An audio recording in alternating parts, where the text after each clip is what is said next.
नमस्कार जय जगन्नाथ। चलतु आज अध्याय शुणा। सप्तम अध्याय द्रौपदी देवी पंचसुत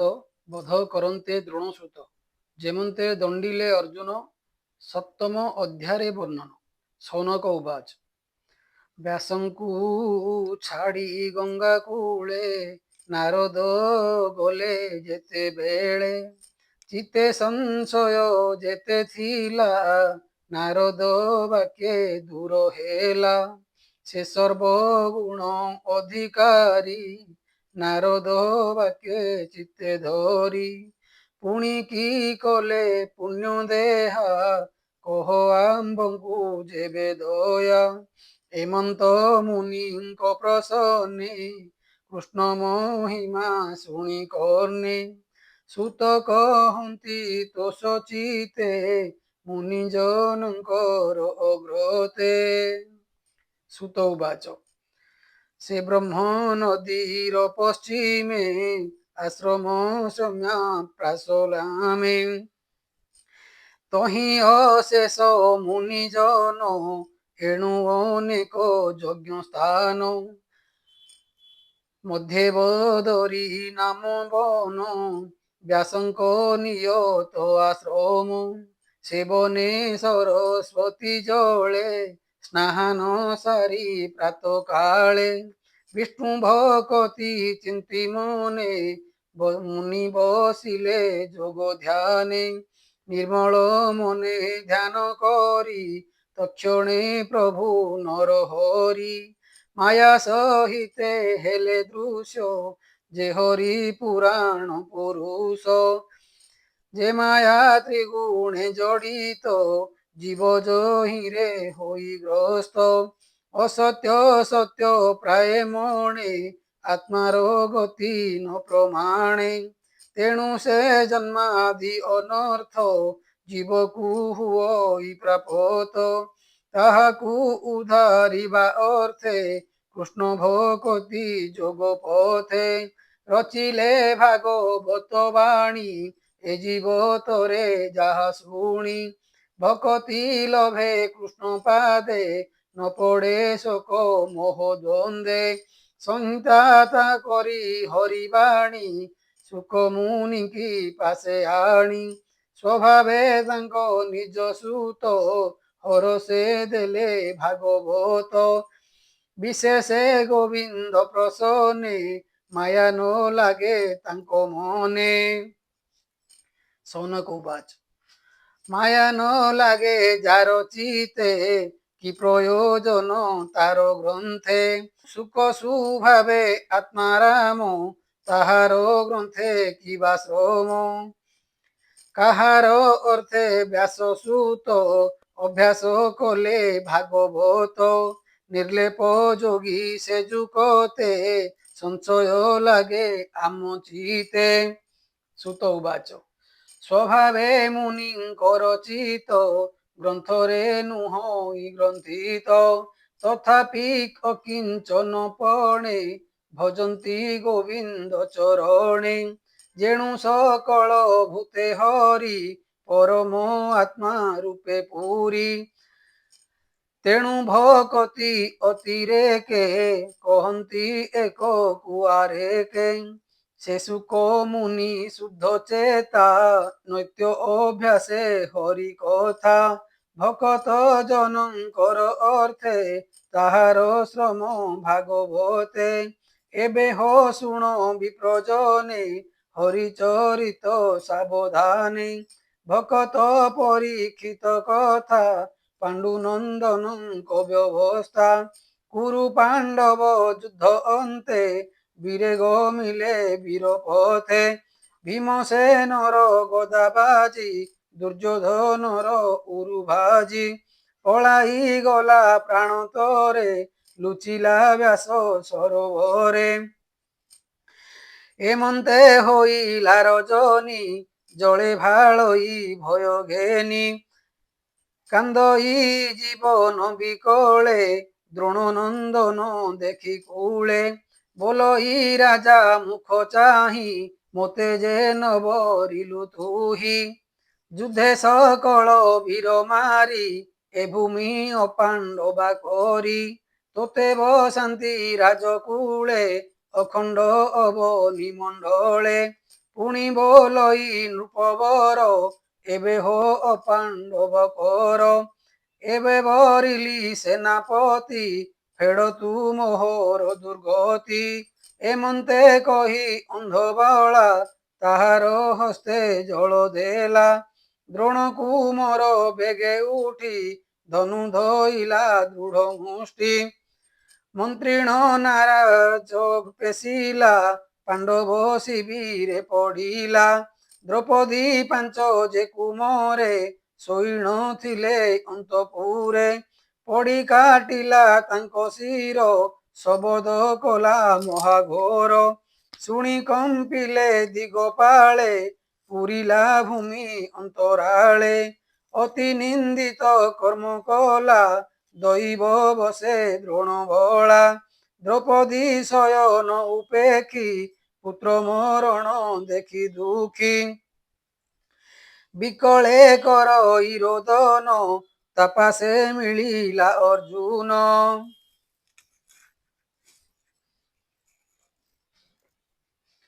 ଅନେକ ଶାନ୍ତି ବାକ୍ୟ କହି ବୋଲେ ଦ୍ରୌପଦୀ ମୁଖ ଚାହିଁ ଦ୍ରୋଣ କୁମର ଶିର ବାଣେ କାଟି ସ୍ଥାପିବି ତା ବରଣେ ତେବେ ହରିବି ତୋର ଶୋକ ତୁ ଏବେ ସ୍ଥିର ଚିତ୍ତେ ଦେଖ ସେ ବ୍ରହ୍ମ ବନ୍ଧୁ ଆତତାଇ ତାହାର ବୋଧେ ଦୋଷ ନାହିଁ ଏମନ୍ତେ ମଧୁର ବଚନ ଶାନ୍ତି କରାଇ ତାର ମନ ଯାର ସାରଥି ଭଗବାନ କେତାରେ କରେ ଅପମାନ ଗାଣ୍ଡିବ ଧନୁ ଧରି ହସ୍ତେ ବସିଲା କପି ଧ୍ୱଜ ରଥେ ବେଗେ ଧାଇଁଲା ସଜ ହୋଇ ଦେବେ ଗଗନେ ଛନ୍ତି ଚାହିଁ ଅର୍ଜୁନ ଦେଖି ଦ୍ରୋଣ ବଳା କାତରେ ହୃଦୟ କମ୍ପିଲା ବାଳକ ବଧେ ଛନ୍ନ ମନେ ପଳାଇ ଜୀବନର କ୍ଷଣେ ପଶିଲା ଯାଇ ଘୋର ବନେ ରୁଦ୍ରଙ୍କ ଡରେ ଅର୍କ ଜେହ୍ନେ ତାରେ ରକ୍ଷକ କେହି ନାହିଁ ଶ୍ରମେଣ ଅଶ୍ଵ ନ ଚଳଇ ପ୍ରାଣ ରକ୍ଷଣେ ଦ୍ରୋଣ ସୁତ ମନେ ସୁମରି ବ୍ରହ୍ମ ଅସ୍ତ୍ର ତକ୍ଷଣେ ଜଳେ ସ୍ନାନ କରି ବ୍ରହ୍ମଶିରାକୁ ହସ୍ତେ ଧରି ସଂହାର ନ ଜାଣେ ତାହାରେ ପେଶିଲା ଅର୍ଜୁନ ଉପରେ ସ୍ୱଭାବେ ବ୍ରହ୍ମଶିରା ନାମ ତେଜେ ବିରାଜେ ରବି ସମ ତାର ପ୍ରଚଣ୍ଡ ତେଜ ନାହିଁ କମ୍ପଇ ଅର୍ଜୁନର ଦେହି ବ୍ରହ୍ମ ଅସ୍ତ୍ରକୁ ଭୟ କଲା ଗୋବିନ୍ଦ ମୁଖକୁ ଚାହିଁଲା ପଡ଼ି ଅଭୟ ପାଦ ତଳେ ବୋଲଇ ଜୀବନ ବିକଳେ ଅର୍ଜୁନ ଉବାଚ ହେ କୃଷ୍ଣ କୃଷ୍ଣ ଯୋଗେଶ୍ୱର ପ୍ରପନ୍ନ ଜନ ଭୟହର ସଂସାର ଅନଳ ଦହନେ ଡରେ ସ୍ମରନ୍ତି ତୋତେ ଜନେ ତାହାକୁ ଦେଉ ମୋକ୍ଷ ଗତି ଅଭୟ ବ୍ରହ୍ମେ ସେ ପଶନ୍ତି ଆଦି ପୁରୁଷ ଭଗବାନ ପ୍ରକୃତି ପରେ ତୋ ବିଶ୍ରାମ ସ୍ୱରୂପେ ମାୟା କୁସିଂହରୁ ପରମ ଆନନ୍ଦେ ବିହରୁ ଏଣୁ ତୋହର ଗତି ମୁହିଁ ମାୟାର ବଳେ ନ ଜାଣଇ ଏ ଜୀବ ଲୋକେ ତୋର ମାୟା ତୁଟଇ ଯାରେ କରୁ ଦୟା ଏ ଯେ ତୋହର ଅବତାର ଖଣ୍ଡିବ ଅବନୀର ଭାର ତୋରେ ଶରଣ ଯେ ପଶଇ ସଂସାର ତାକୁ ନ ଲାଗଇ ଏକି ଆସଇ କାହୁଁ ତେଜେ ଅଚ୍ଛାଦି ତିନି ପୁର ସେ ଯେ ସ୍ୱଭାବେ ପ୍ରଚଣ୍ଡ ଦାରୁଣ ଦେଖି କମ୍ପଇ ମୋର ପ୍ରାଣ କହ କି କରିବି ଗୋସାଇଁ ତୋ ବିନୁ ଆନ ଗତି ନାହିଁ ଅର୍ଜୁନ ବାକ୍ୟ ଶୁଣି ହସି କହନ୍ତି ପ୍ରଭୁ ବ୍ରହ୍ମ ରାଶି ଶ୍ରୀ ଭଗବାନ ବାବାଜ ଜୀବନ ଡରେ ଦ୍ରୋଣ ବଳା ଅତି ମାନୁଷ କର୍ମ କଲା ମନ୍ତ୍ର ନ ଜାଣ ଈଶହାରେ ବେଗେ ପଶିଲା ପ୍ରାଣ ଡରେ ଏହା ନିବାରେ ଅସ୍ତ୍ର ନାହିଁ କେହି ନ ଜାଣେ ଦେହ ବହି ତୁ ତ ସକଳ ଅସ୍ତ୍ର ଜାଣୁ ଚଞ୍ଚଳ ଚିତେ ନ ପ୍ରମାଣୁ ଏ ବ୍ରହ୍ମଶସ୍ତ୍ର ତେଜ ଘୋର ତୁ ବ୍ରହ୍ମଶସ୍ତ୍ରରେ ନିବାର। ସୁତ ଉବାଚ ଶୁଣି ଗୋବିନ୍ଦ ମୁଖୁ ବାଣୀ ଅର୍ଜୁନ ମନେ ମନେ ଗୁଣି ତକ୍ଷଣେ ଆଚ ମନ ସାରି କରିଣ ପ୍ରଦକ୍ଷିଣ ହରି ଦ୍ରୋଣଙ୍କ ତହୁଁ ଅଛି ଜାଣି ଭାବେ କହିଲେ ଚକ୍ରପାଣି ବ୍ରହ୍ମଶରକୁ ବ୍ରହ୍ମଶର ମନ୍ତ୍ରୀ ପେଶିଲା ବାରମ୍ବାର ଗଗନ ମଧ୍ୟରେ ବେନିସରେ ଭୂମିକମ୍ପଇ ଥରହରେ ଅର୍କ ଅନଳ ପ୍ରାୟ ଦିଶି ବେଢିଲେ ଦଶ ଦିଗଗ୍ରାସୀ ସେବେନି ଶସ୍ତ୍ର ତେଜ ରାଶି ପ୍ରଳୟାନଳ ପ୍ରାୟ ଦିଶି ଦହିଲା ପ୍ରାୟ ତ୍ରିଭୁବନ ଦେଖି ଡରିଲେ ସର୍ବଜନ କୃଷ୍ଣ ବୋଇଲେ ଶୁଣ ବୀର ଅସ୍ତ୍ରେ ସେ ଅସ୍ତ୍ର କୁସଂହାର ଯଦୁ କହିଲେ ଚକ୍ରପାଣି ତକ୍ଷଣେ ସଂହାରିଲା ଆଣି ରଥୁ ଓହ୍ଲାଇ ମହାରୋଷେ ଧଇଲା ଅଶ୍ୱତ୍ଥାମା କେଶେ ପ୍ରଚଣ୍ଡ ରୋଷେ ଶିର ଝୁଣି ଆକର୍ଷି ପତିଲା ଧରଣୀ କର ଚରଣ ତନୁ ଛନ୍ଦେ ବେଗେ ବାନ୍ଧିଲା ମାଲବନ୍ଧେ ବରୁଣ ପାଶ କୁସୁମରି ପଶୁଙ୍କ ପ୍ରାୟ ବନ୍ଧା କରି ଅର୍ଜୁନ ମନେ ଦୟା ବହି ରାଜସଦନେ ନେବା ପାଇଁ ରଥର ଦଣ୍ଡେ ବାନ୍ଧେ ଆଣି ଦେଖି ବୋଲନ୍ତି ଚକ୍ରପାଣି ଏ ବ୍ରହ୍ମ ବନ୍ଧୁ ବସ୍ତ୍ର ଦୋହି ଏହାକୁ ଦଣ୍ଡେ ହେନ ଥୋଇ ମନେ ତୁ ଅନ୍ୟ ନ ବିଚାର ବେଗେ ଏହାର ପ୍ରାଣ ହର ନିର୍ଦୋଷ ବାଳକ ଶୟନେ ଥିଲେ ଯେ ନିଦ୍ରିତ ଲୋଚନେ ଏ ନାଶ କଲା ତାଙ୍କ ପ୍ରାଣ ଏବେ କହିବା ପାର୍ଥ ଶୁଣ ମତ ପ୍ରମତ ଉନ୍ମତ ବାଳବନିତା ନିଦ୍ରାଗତ ଶରଣାଗତ ରଥହୀନ ଯୁଦ୍ଧେ ଶଙ୍କିତ ରିପୁଜନ ଏହାଙ୍କୁ ବଧ ଯେ କରନ୍ତି ଜୀବନ ଥାଉ ସେ ମରନ୍ତି ପର ଜୀବନ ମାରି ଆଣି ଆତ୍ମାକୁ ପୋଷନ୍ତି ଯେ ପ୍ରାଣୀ ତାଙ୍କୁ ମାରନ୍ତେ ବହୁ ପୁଣ୍ୟ ବେଦେ କହନ୍ତି ବିପ୍ରଜନ ତୁ ଯେ ଦ୍ରୌପଦୀ ଆଗେ ରହି ପ୍ରତିଜ୍ଞା କଲୁ ଗର୍ବ ବହି ବୋଇଲୁ ନ କାନ୍ଦ ସୁନ୍ଦରୀ ତୋର ରିପୁକୁ ମୁହିଁ ଧରି ତାହାର ଶିର କାଟିବେଗେ ସ୍ଥାପିବି ତୋର ପାଦ ଯୁଗେ ମୁହିଁ ଯେ ଶୁଣି ଅଛି ଏହା ଏଣୁ ରଖିଲୁ କରି ଦୟା ବେଗେ ଏହାର ପ୍ରାଣ ହର ନିମିଷେ ବିଳମ୍ବନ କର ଏ ପାପିଆ ତ ତାଇ ନର ବାଳକ ହନ୍ତା ଏ ତୁମ୍ଭର ଯାହାର ଆଶ୍ରେ ଭୋଗ କଲା ତାର ଅପ୍ରିୟ ଏ ଚିନ୍ତିଲା ଏଣୁ ଏ କୂଳ ପାଞ୍ଚୁ ପଣେ ନିତ୍ୟ ବଞ୍ଚଇ ଘୋର ବନେ। ସୁତ ଉବାଚ ହେମନ୍ତେ ଧର୍ମ ପରୀକ୍ଷାର୍ଥେ କୃଷ୍ଣ କହିଲେ ନାନା ମତେ ଅର୍ଜୁନ ନ ଶୁଣଇ ତାହା ଗୁରୁପୁତ୍ରକୁ କରି ଦୟା ଯଦ୍ୟପି ଅଟେ ପୁତ୍ର ଦୋହି ତଥାପି ବୋଧେ ଇଚ୍ଛା ନାହିଁ ତକ୍ଷଣେ ଉଠି ବୀର ପାର୍ଥ ବୋଧନ କରି ଗୁରୁ ସୁତ ଦ୍ରୌପଦୀ ଆଗେ ନେଇ ଦେଲା ତୋରିପୁ ସମ୍ଭାଳ ବୋଇଲା ନିନ୍ଦିତ କର୍ମେ ହୀନ ହୋଇ ବନ୍ଧନ ପଶୁ ପାଶ ଦୋହି ଦ୍ରୌପଦୀ ତାର ମୁଖ ଚାହିଁ ତକ୍ଷଣେ ଚିତେ ଦୟା ବହି ପୁତ୍ରଙ୍କ ରିପୁ ଏ ନିୟତ ସ୍ୱଭାବେ ଦ୍ରୋଣ ଗୁରୁ ସୁତ ଅନ୍ତରେ ନମସ୍କାର କଲା ଅର୍ଜୁନ ମୁଖକୁ ଚାହିଁଲା ବୋଲଇବେନି କର ଯୋଡ଼ି ବନ୍ଧନ ଦିଅ ବେଗେ ଫେଡ଼ି ସ୍ୱଭାବେ ବିପ୍ର ଗୁରୁଜନ ବିଶେଷେ ଦ୍ରୋଣଙ୍କ ନନ୍ଦନ রহস্য ধনুর্ভেদ গ্রাম বিসর্গ সংহার সংযম সকল অস্ত্র শস্ত্র কଳା যে গুরু পণେ ଶିଖାଇଲା ସେହିଟି ପୁତ୍ର ରୂପେ ଜାତ ଆତ୍ମାରୁ ଆପଣି ସମ୍ଭୂତ ସ୍ୱାମୀର ତହୁଁ ଅର୍ଦ୍ଧେ ଘେନି ଯୁକତେ ଏହାର ଜନନୀ ସ୍ୱାମୀର ସଙ୍ଗେ ସେ ନ ଗଲା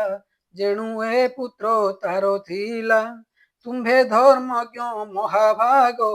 ଏ ନୁହେଁ ତୁମ୍ଭ ଦଣ୍ଡ ଯୋଗ୍ୟ ଏ ତୋର ଧର୍ମ ଗୁରୁକୁଳ ଏହାକୁ ଭଳେ ପ୍ରତିପାଳ ଏହାର ଗୌତମା ମାତା ସୁପୁଣ୍ୟବତୀ ପତିବ୍ରତା ରୋଦନ ନ କରୁ ଯେ ଶୋକେ ମୋହର ପ୍ରାୟ ପୁତ୍ର ଦୁଃଖେ କ୍ଷତ୍ରିୟ ଯେବେ ମୂଢ଼ ପଣେ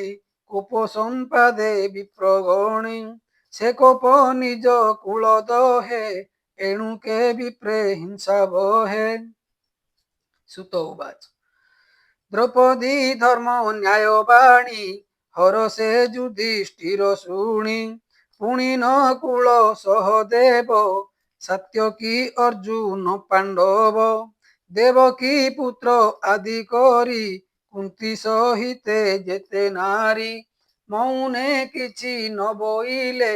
ସେ ଧର୍ମ ଅନ୍ତରେ ଜାଣିଲେ ତାହାଙ୍କ ମଧ୍ୟରେ ଭୀମସେନ କ୍ରୋଧରେ ଅରୁଣ ଲୋଚନ କୋପେ ଚାହିଁଲା ପୁତ୍ର ଶୋକେ ବୋଇଲା ଅତି ମନ ଦୁଃଖେ ତୀକ୍ଷ୍ଣ ଖଡ଼ଗେ କାଟି ଶିର ଏହାକୁ ନରକ ଉଦ୍ଧାର ଶୟନେ ଶିଶୁ ବଧ କଲା ଜୀବନ ଥାଉ ଏ ମାରିଲା ଏହାକୁ ନ କରିଲେ ହତ ଏ ପାପୁ ତରିବ କେମନ୍ତ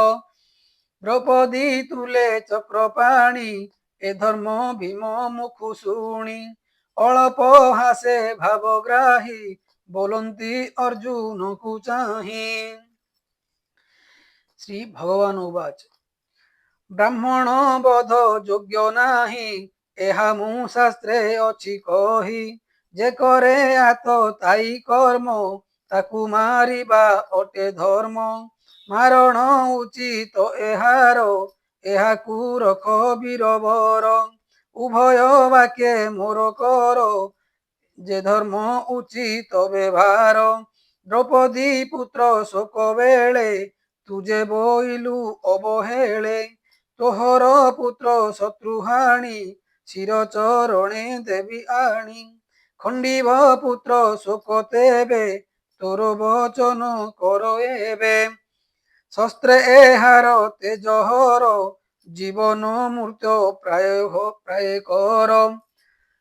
ଶାସ୍ତ୍ରୀ ଲାଞ୍ଚନେ ଏ ବିହରୁ ଏ ବିପ୍ର ଜୀବନେ ନ ମରୁ ଶୋକେ ନ ଥାଉ କୃଷ୍ଣାଚିତେ একথা কর ভীম হিতে একথা মোর সন্মত শুনি অর্জুন কৃত্য কৃত্য তক্ষণে উঠি কোপ ভরে তীক্ষ্ণ খড়গ ধরি করে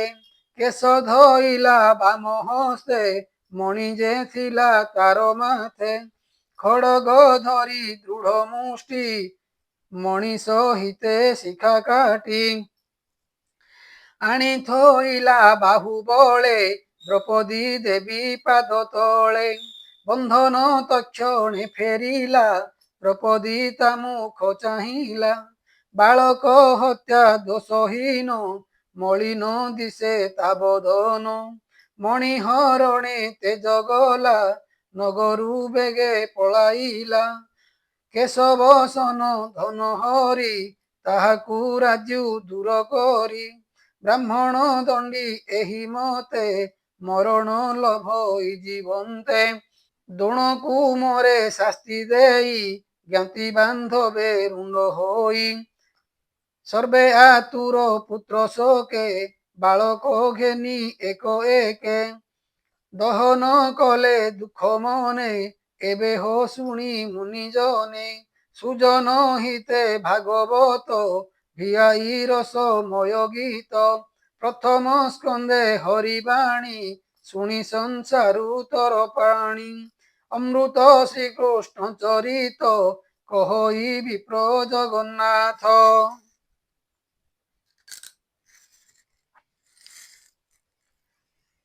ইতি শ্রী মহাভাগবতে মহাপুরাণে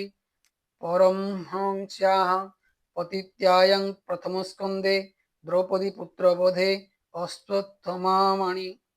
हरणं नाम सप्तमोऽध्यायो।